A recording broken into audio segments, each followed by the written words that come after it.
Hello people, this is Zippy and welcome to my classroom.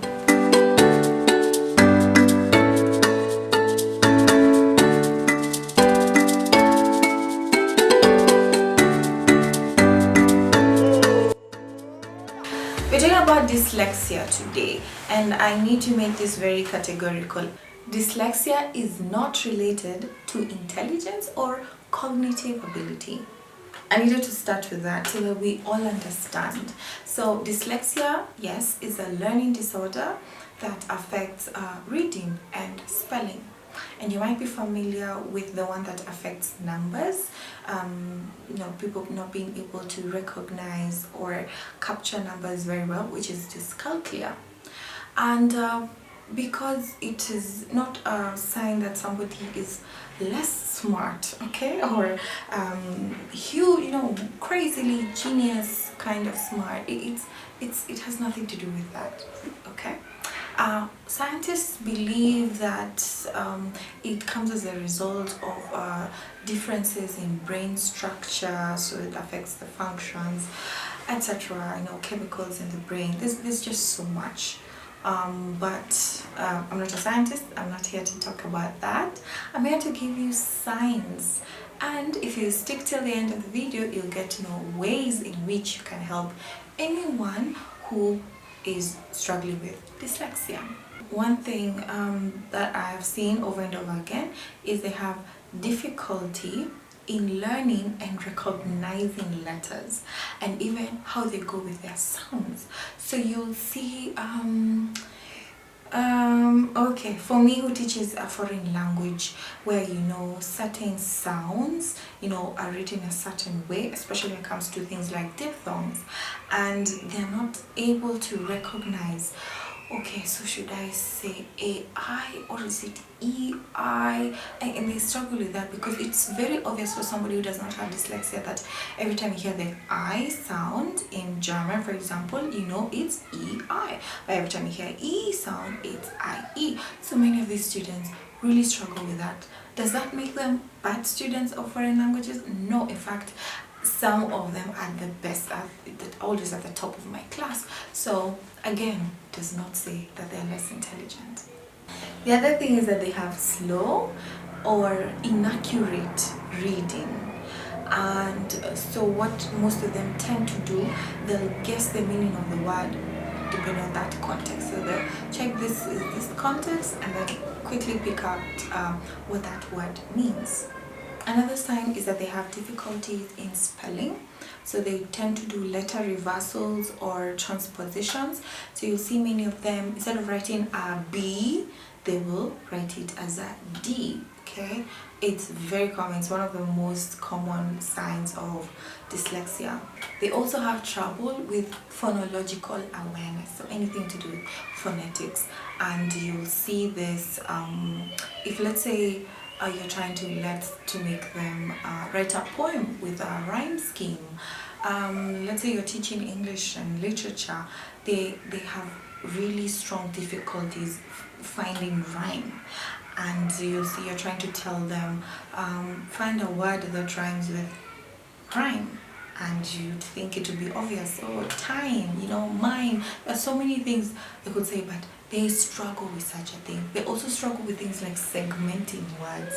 So, like football is really hard. They take a while to actually segment such things. They also have great challenge in expressing their thoughts and writing down their ideas. There's a huge disconnect. They have these thoughts here, but just transferring them onto paper or a screen is such a tasking process. It takes a while, but they're eventually able to do it. You'll see also that they have poor handwriting, poor letter formation, especially in the very early years. They'll take a longer time to catch up with the rest in them writing. So you would expect this child at this age should be able to spell the word cat, but they are not able to do it because they have dyslexia. Now, as a result, you'll see that they will avoid reading and writing tasks. because they get easily frustrated. They have so much anxiety when they know, if you're reading in turn, so they know, okay, there's one person, how many people ahead of me. They are, no, it's just so anxious, really scared for it to get to their turn. They would love to avoid it as much as possible, and just because they're really struggling with it. Yeah, just make sure they're not a subject of ridicule to the rest of the class, but allow them to keep reading. They also have difficulties finding words or the order of events, or during a conversation. So you just meet this person who is not able to have a proper conversation because yes, they have that conversation in their head, but they're not able to articulate themselves. They're not able to bring out the right words to say it. If there's an order of events, we start from here going this way, they really struggle with that. They're not able to see, what do you mean order, what is the first thing, what is the second. You just straight up and just tell them, this is what we're doing now. Once that is done, then this is what now we are doing, like that, until they're able to get the flow.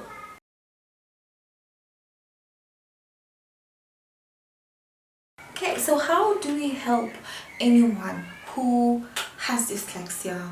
Number one, multi-sensory approaches, and especially if you're a teacher, if you're a parent to such a child, teach them using KAV learning styles. We've talked about this in a previous episode that I'm going to link up. KAV, kinesthetic and auditory and visual.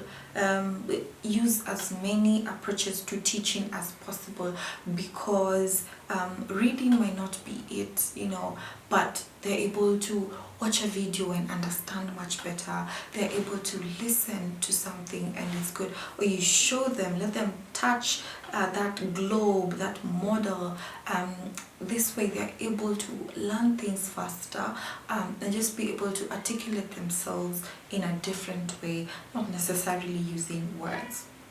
Also, the use of assistive technology, and I'm really hoping that even as our country, Kenya, we can get to a point where every single child can use assistive technology, especially the ones with learning disorders, because there are so many tools that have been made to cater for such children, such people, such learners, because they're able to articulate things. Like I said in the previous video, if they're not able to say things very well, then you have text-to-speech apps.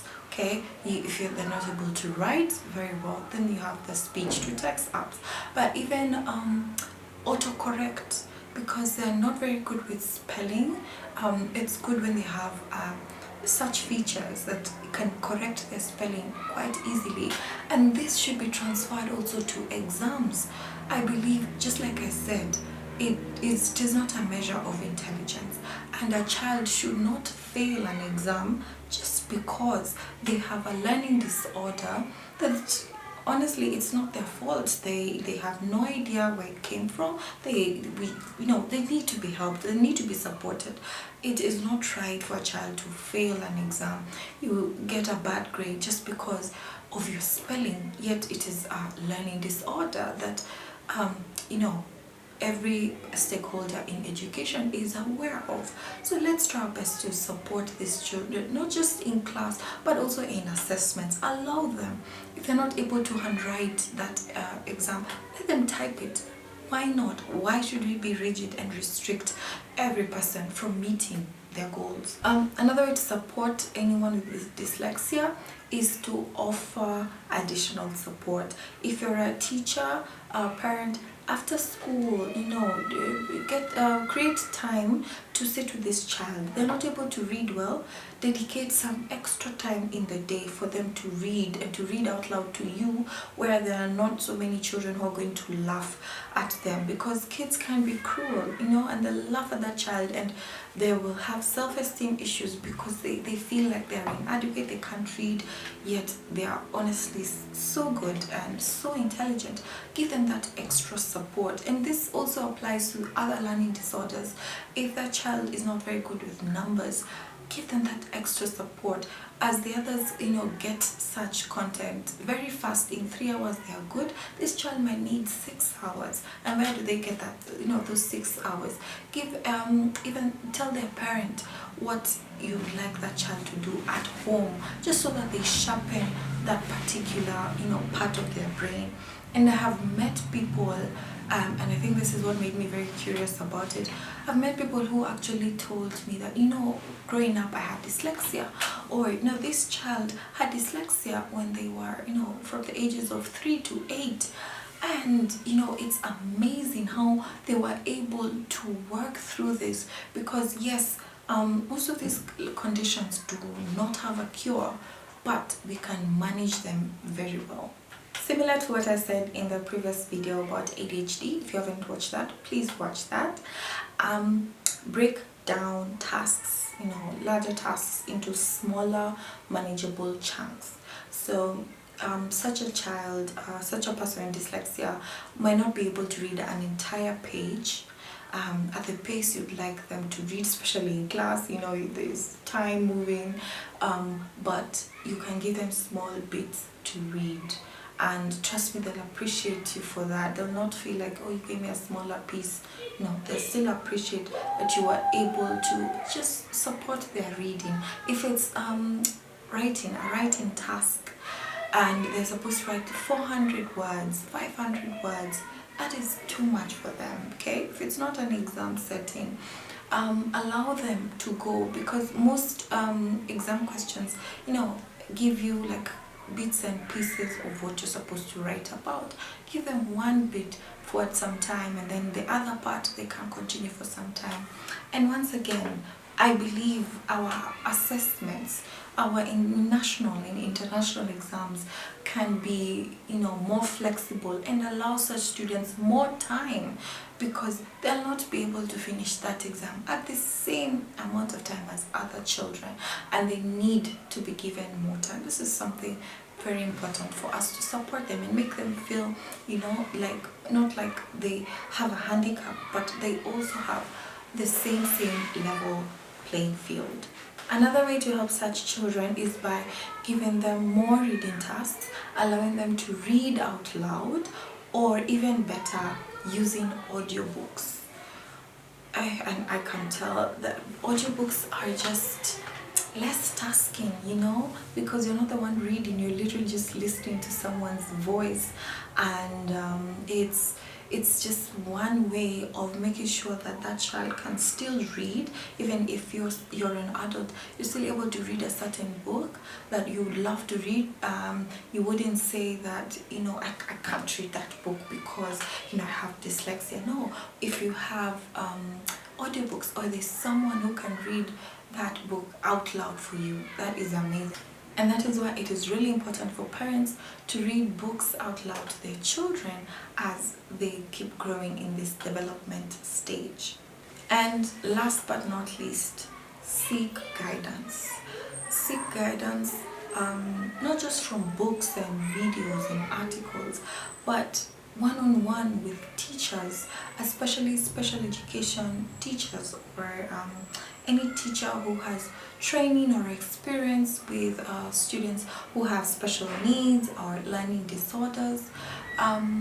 Seek support from psychologists, psychiatrists if you can, and you get to have a better perception of what is going on. And it would be very important if we could have more teachers trained in this particular field. But even as parents, I know so many parents who've gone ahead to take a course to get to learn some of these things to help their own children and even themselves, because I hear many of them telling me, I have it, and I have seen my child struggle with the same things I used to have, but I never knew what it was called. I had no name for it, but now my child has been diagnosed with this, and now I know how to help them based on how I was able to help myself while I was in school. Okay, So yeah, nothing is cast in stone. No one said because you have this particular condition you are going to struggle for the rest of your life. No, you can work on it and just manage these symptoms much better, and just lead a normal life and not feel sorry for yourself if you're going through this, or feel at a loss of what to do for your child. There is so much support around us, but we need as a society to be more educated about it. And the biggest stakeholders in countries, especially in developing countries, you have a lot to do to help our children grow in the right way and get the right support. Does not mean that these ones we put them aside because they have this or that particular issue they're struggling with, but rather help them, give them the right tools, give them the time, give them that energy, that support system that they require. We need more centers like we have in other countries, centers that cater for such children with learning needs, because it could be your child, could be my child, could be yourself, your relative, any person could be going through this particular struggle. They're not able to articulate themselves very well, but also they don't know where to go and they don't know what to do. So this is a challenge to you. If you know anyone struggling this, please be there for them, give them that support. Hope to see you in the next video. If you like this, please like, share